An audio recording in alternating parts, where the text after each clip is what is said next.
making money, but you're not enjoying a thing of it. Ew, that's not a fun way to live. Are Catholics a lot happier than Protestants? Yeah, because you're in a group. The church takes you to its bosom. It tells you what to do. Okay, say 5 Hail Marys, and you get, oh, whew, I was a little worried because it took somebody else's money. Oh, whew. But that Protestant is just busy accumulating. They're not happy people. But all that misery pushes them to do what?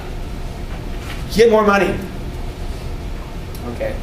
Can you see how this would give rise to capitalism? Any questions on this? This is one of the famous essays Weber ever wrote. No, that's how it was here. I can ask, how does this kind of tie into Weber? Weber is looking... Okay, I'm going to do a little higher order thing. If you follow this, fine. Don't worry about it if you don't. Weber is kind of in dialogue with Marx, who believed... Weber had a lot of respect for Marx, but thought he was too simplistic. Marx believed the Industrial Revolution was basically brought about by a change in technology. The technology changed, and that brought about the Industrial Revolution. And Weber is making it, again, more complex and saying, yeah, that happens sometimes. But here's a place where ideas gave rise to the greatest technological change. Not the other way around. You know, Marx always thought ideas follow material reality. And so Weber is saying, no, sometimes ideas control material reality, and that religion itself can change things monetarily, economically. Which Marx always thought was always the other way around. So, I mean, that's kind of what's going on with Weber there. He's complex. Any other questions on this? Okay. All right. So, and I keep thinking for this class, especially my 8 o'clock class, I know you guys come in here, you're still half asleep. If you have any coffee, now's the time to drink some. You've got some. I don't know if that's somebody's yerba mate. That's got some serious caffeine, that sucker. Okay. You know why? Because I'm going to have a good time. And you guys are going to be bored. Because I want to talk about the entire history of human society. And what I'm going to do is talk about macro sociology. What does that word mean? Remember the difference between macro and micro? Macro. Big. Micro meaning small. What's a micro sociology? Symbolic interaction. What's a macro sociology? Functionalism. Functionalism, conflict. Okay. But I'm going to go even bigger than functionalism and conflict. Well, I'm not. But Gerhard Lenski is. Because I want to talk about the work of Gerhard Lenski. Because for any sociologist, this stuff is fascinating. Because Gerhard Lenski is attempting to explain all of human history. The rise of our species, the development of civilization based upon the ability to do this. Can you do this? Watch this. Watch that.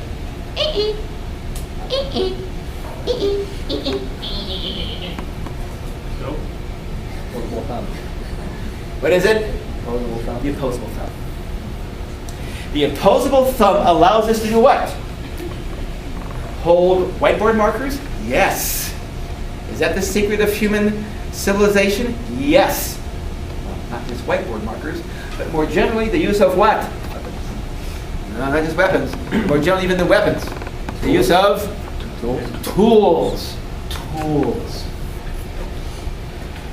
The Lenskis are going to argue something simple. Let me just jump ahead. Something that Napoleon did. Napoleon. That's a quote from Napoleon. One of the great military geniuses in the last 500 years was Napoleon Bonaparte, who said that an army moves on its stomach. What the hell does that mean? All these weird French sayings, from Durkheim.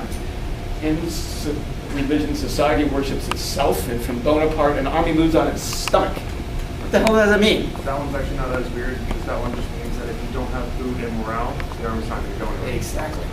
Before anything else happens in warfare, Napoleon recognized there was something so basic you had to do, and that was feed your troops.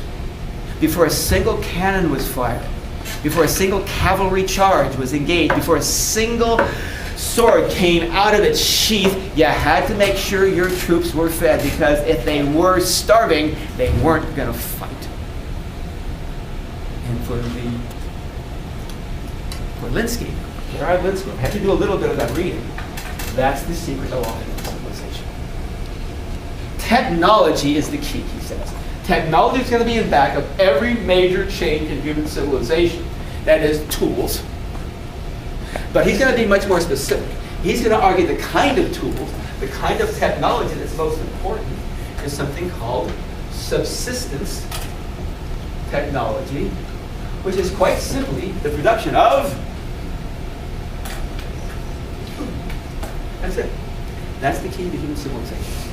The use of tools, yes, but more specifically, the use of tools to produce food is the most important ingredient in human history. In other words, subsistence technology is the independent variable that determines civilization, which is the dependent variable. Okay. Let's take an example, a made-up one, a very simple example, to show you the importance of food in the forming of civilization. Let's say we have a very, very simple society. It's called Bananalandia. Take a wild guess, what is the one food source in this? Bananas. Very good. Very good. Let's say the average Bananalandian in a day needs 12 bananas to survive. They're going to have 12 bananas, otherwise they're starving. Okay? Very simple society. Just made up. Okay. Let's say that the subsistence technology, remember, that is the technology that produces the food, is very primitive. They have to go into the jungle, they have to look around for a banana tree. Then they have to look in the banana tree and find bananas that are ripe. Oh, those are green. Then they have to go to another one.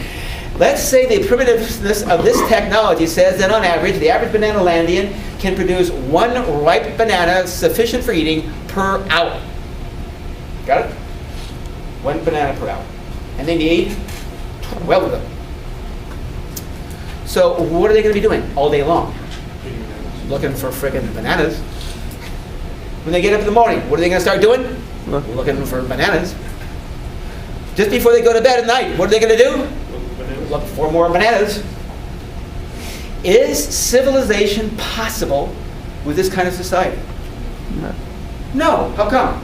Because they're spending all their time looking for bananas. Get it? Yeah. Look, are they going to have time to develop sophisticated weapons to fight wars? No. They may toss banana skins at other people, but they're not going to war with anything sophisticated.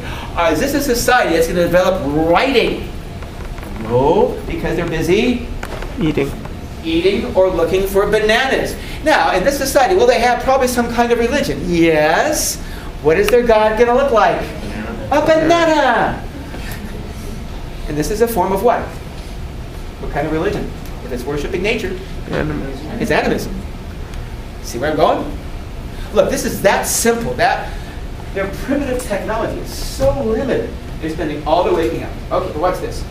Let's say we have a breakthrough in subsistence technology, a new invention to make getting bananas more efficient. It's called the stick. With a stick, I don't have to climb the trees to get bananas. I can knock them down. Now, instead of one banana an hour, I can now produce 2 bananas an hour. So how much time am I now spending looking for and eating bananas? 6 hours. Roughly. What does that leave me? 6 more hours. 6 more hours to do what? Whatever. That extra time that comes from you got extra food because of the technology, right? You follow me on this? You got extra food, which is now going to give you extra time. And out of this will come civilization. Because now you can spend a little more time back at the camp. Instead of out there in the jungle looking for bananas, you grab a stick off a nearby tree, and you go back to the campfire, and you stir the campfire with the stick.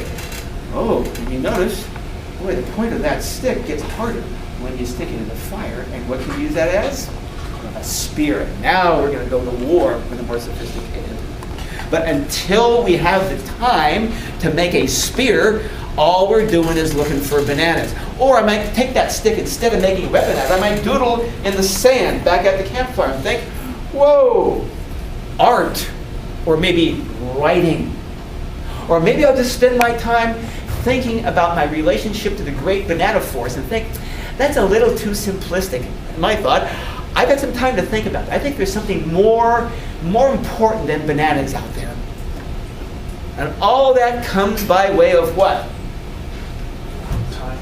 The extra time you get by way of the extra food. This stuff here, this extra food, the extra time, the Lenski is called the social surplus. Key ingredient. Okay, so this is creating a social surplus, which in turn produces civilization. Follow it? For a sociologist, this is so cool. I'm about to explain all of human history on the basis of production of food. There's a principle in science called Occam's razor. I don't know if you've ever heard of that before. Occam's razor says the simplest explanation is almost always the best one in science, because nature is, by nature, conservative. Nature doesn't waste energy producing stuff you don't need. How come butterflies are pretty? Because they blend into the flowers they're after, and so the predators can't eat them. That's not just there for nothing, it's there for a purpose. It's called the principle of Occam's razor. The simplest explanation is always the best. We have a simple explanation for all of human history. It depends on food and the extra food to produce the extra time so that you can produce civilization. Any questions on that? It's really simple. It's so simple we take it for granted that Napoleon didn't. And neither do the Lenskis. Any questions on this? And the key one more time is technology is the independent variable. More specifically, subsistence technology, the production of food, social surplus, civilization. Okay, everyone got that? All right, what I'm going to do, however, before I jump into looking at the history of human civilization, I'm going to take a step back and talk a little bit about how we get to the point of being able to use tools at all. For this, we need to talk about evolution. This is going to be a problem for some of us, and I recognize that. As I've said, I think before, about half the American population does not believe in evolution, but is the basis of modern science. It's certainly, you can't do biology without coming to terms with evolution. You can't do medicine without coming to terms with the evolution that's taking place in our hospitals and the difficulty of the bacteria adapting to our antibiotics. It is the basis of modern biology. But I don't want to question anybody's religion. I think religion is a wonderful thing in people's lives. It is inspiring. So here I think is the way to approach this. If your religion says, the world is only, I don't know, was it 12,000 years old or whatever your religion says it is. But science says it's a lot more older than that.